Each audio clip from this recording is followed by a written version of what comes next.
Hi everyone, I am Sunila and today I want to talk to you about subscription and privacy settings. You can choose to make the channels that you subscribe to public or private. By default, this is set to private. When they are set to private, no other users can see the channels that you subscribe to. Your account does not show in a channel subscribers list. When they are set to public, other users can see what channels you subscribe to.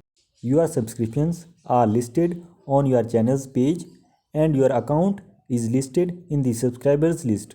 Now I shall show you how to change these settings. Once you are signed in, click on your account icon in the top right corner.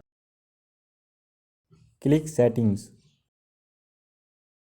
In the left menu, select Privacy. Under Likes and Subscriptions, check or uncheck the box Keep all my subscriptions private. And that's it.